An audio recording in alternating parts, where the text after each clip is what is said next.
How's it going? I'm Ron. I'm Zach. We're from Widetrack, and we're here on part 2 of the Influences episode on Led Zeppelin. And where we left you off last time was Houses of the Holy, their 5th album. And so this brings us into Physical Graffiti and On. Physical Graffiti and On. And Physical Graffiti is widely regarded as Led Zeppelin's masterpiece, but a lot of people say that about Led Zeppelin 4, and a lot of people say that about Led Zeppelin 2, and etc., etc. It's what makes Led Zeppelin such a great band. You don't have to choose. You don't have to choose. But one of the interesting things about Physical Graffiti that a lot of people don't know is Physical Graffiti had a core, it's a double album. At the time, the band said, you know, let's record all the new stuff that we have, which comprises the about 9 songs on the album. The opening track, Custard Pie, In My Time and Dying, 10 Years Gone, Cashmere, Wanton Song, Sick Again, a few other things. And the rest of the album is filled out by unused studio tracks from the first 5 albums. So when you're hearing The Rover, for instance, you're hearing a song that was recorded during, I believe, the Led Zeppelin 2 era. Or you've got a song like Houses of the Holy. Houses of the Holy. That was from the Houses of the Holy sessions in '72. So I think the album has a little bit of an advantage in that they were able to compile all their, well, we're gonna save these songs for something great, and you know, they saved it for that. Yeah, we love these songs, but they just don't fit on the album, or we don't have enough time. Back then you had maybe 40 minutes for an album, and they had to leave something off if they wrote too many songs, which Led Zeppelin were very prolific back in their day. So Physical Graffiti is just really one of the most, it's kind of like Led Zeppelin's White Album. It's got a lot of songs, a lot of different stuff. stuff. A lot of them are good. Yeah. Some of them don't hit home. Yeah, there's a couple things that maybe, but depending on who you ask, you know, that's the thing about Led Zeppelin is, or any band, music in general, is that it's very subjective. So, but as far as what we've been influenced by, you know, Led Zeppelin was very much a progressive band in a lot of ways, very musicianship oriented, and they were always searching beyond, you know, going past their comfort zone, you could say. Yeah, definitely, past their comfort zone. And so after they did Physical Graffiti, they did a big world tour in '75, and it went great, the biggest tour they ever had, and there's plenty of videos out there. Personally, for myself, I think this is, by this point, this is where Led Zeppelin were kind of, they were going downhill in live performance, you know, drugs and just a lot of other factors. Drinking really kind of impacted their live performances. They were still great. Far be it from me to criticize the mighty Zeppelin, but I think if you're talking as a live band, I think they peaked right around mid-'72, right around the end of their American tour in '72, which ended in June of '72, and which is encapsulated on the amazing live Zeppelin album, How the West Was Won. That I would highly recommend that, even more so than The Song Remains the Same, which came out, which documents their '73 tour, and even by the band standards, The Song Remains the Same was left much to be desired. But this How the West Was Won package is just fantastic. It's probably them at their peak. Robert Plant could still hit all the high notes, and you know, Jimmy Page wasn't quite so sloppy in a live setting as he turned out to be as time went on. But as far as the studio is concerned, Led Zeppelin never peaked. They just continued putting out great stuff. And so after their 75 tour, they went back into the studio, and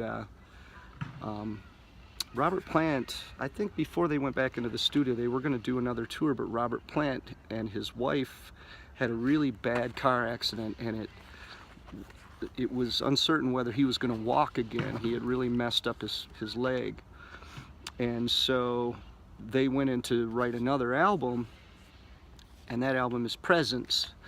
And that is the most raw Led Zeppelin album. It has very little, if any, keyboards at all. And it's the most uncompromising album. There really aren't any singles on it.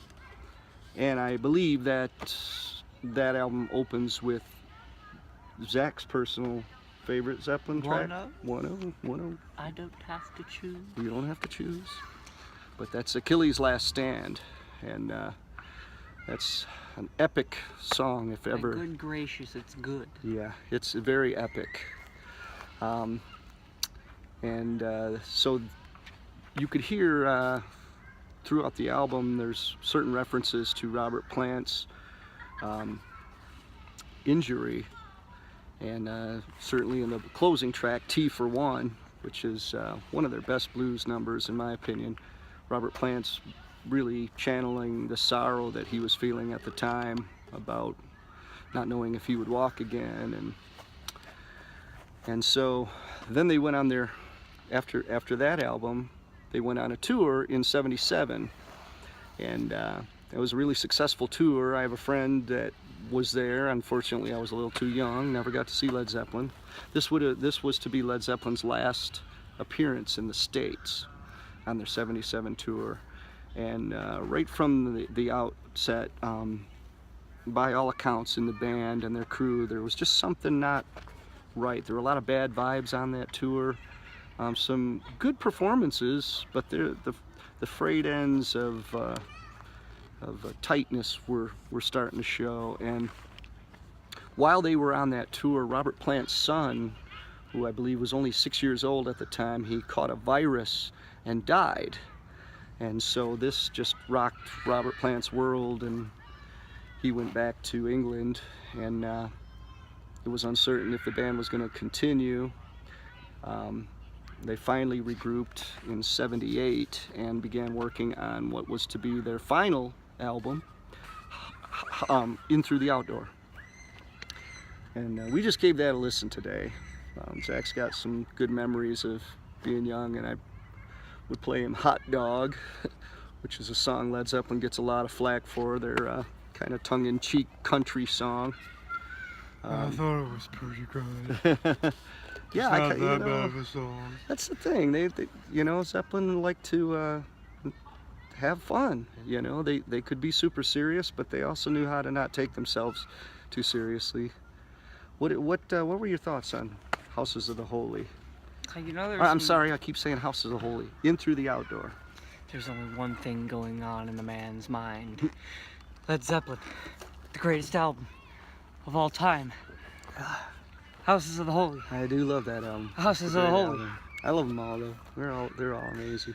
Anyways, what I thought of In Through the Outdoor was it was pretty good. There was a couple just only parts of songs that I didn't really click with. But for the most part, even with all the keyboards, I still kind of just enjoyed it for what it was and didn't really expect like a...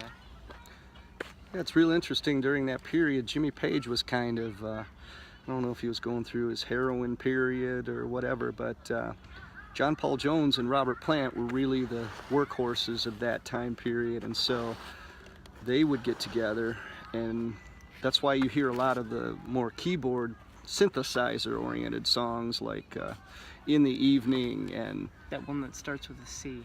Yeah, Carousel Alhambra, which was to be a new epic, and I'm sure they would have played that live, but never got around to it. But Fool in the Rain and I'm Gonna Crawl.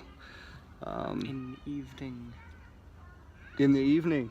Oh, I love the intro. The intro to In the Evening was, I believe Jimmy Page was working on a soundtrack for a movie called Lucifer Rising.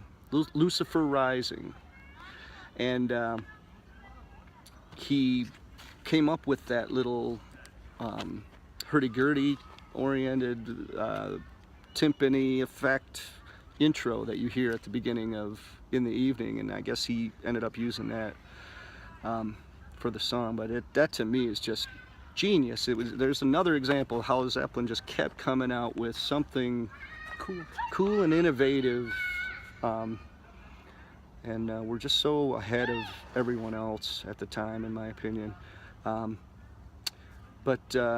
Yeah, some great songs on that album. Southbound Soiree, even Hot Dog, you know. It's just nice to see a band like that have some fun.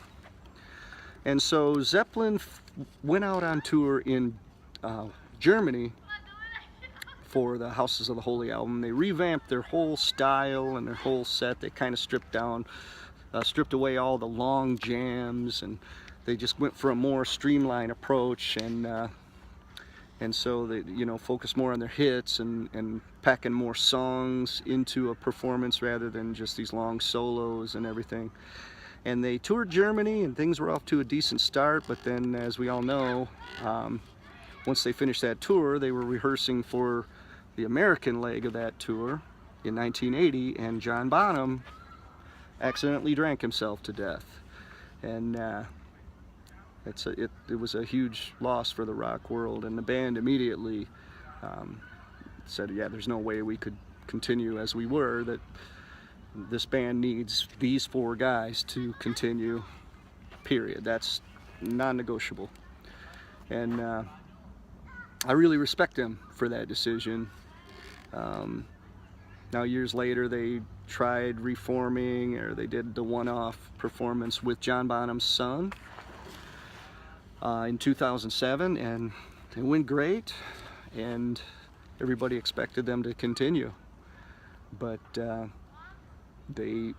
Robert Plant was always kind of the holdout on that, and I think he realizes that, hey, you know, the body of work is there, and go back and appreciate that. And for us to try to relive this and drag this show around the world, it's not where Really, our I hearts don't are. think Stairway to Heaven's our best song. Yeah.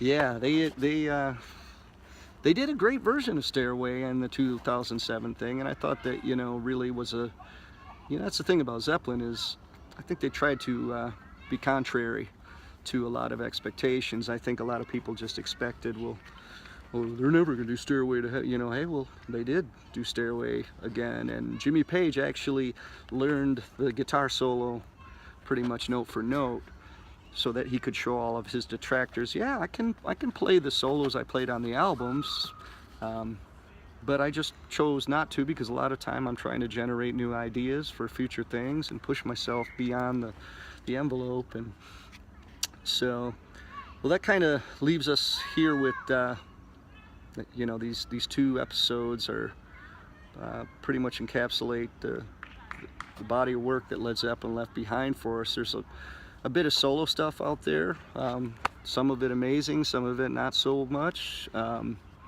that's But what does this mean to us, Dad? what does this mean to us? Let us tell them.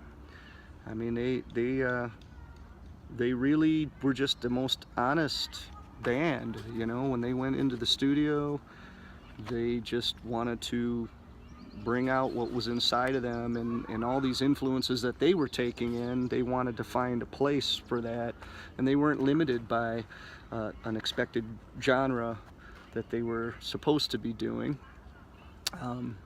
You know, they were allowed a lot of latitude, because they could pull off so many different styles with such a competency, and you know, they were all such fine musicians. And once again, Jimmy Page was a great producer. He was the producer of all of their albums, and he knew how to get the sounds. He innovated a lot of studio recording techniques. He's the guy that kind of brought out, for recording drums, he said distance equals depth. So, you know, you get a microphone away from a drum kit, it'll actually sound bigger. And as opposed to having it right up on the drum, it makes it sound smaller. And he was one of the guys that kind of pioneered that whole technique. So he, having a drummer like John Bonham to perfect all of his techniques with, and a band like Led Zeppelin, he was able to really harness this juggernaut of a band, and you know, what we're left with is a testament to that. So as far as how that inspires us, it's on so many levels, you know, just to work on your art, to be true to your art and see your vision through, and have a good band, you know, have 4 guys that really work well together, and chemistry, you know. And to make sure that your first albums do not have names. Right. Yep, well, they're your first 3 albums. Please, if we don't have to follow this, there's still time. There's still time to name the 3rd album something. Okay, I'll think about that. We are taking suggestions for our 3rd album's name. I will be checking that out. So, anyway, could talk about Led Zeppelin forever. Love this band. Feel free to do so, though. Yeah. It's By your all turn means. now. Yeah, shoot us some feedback on what you think about Zeppelin, and Just no criticizing Hot Dog. right. I'm warning you.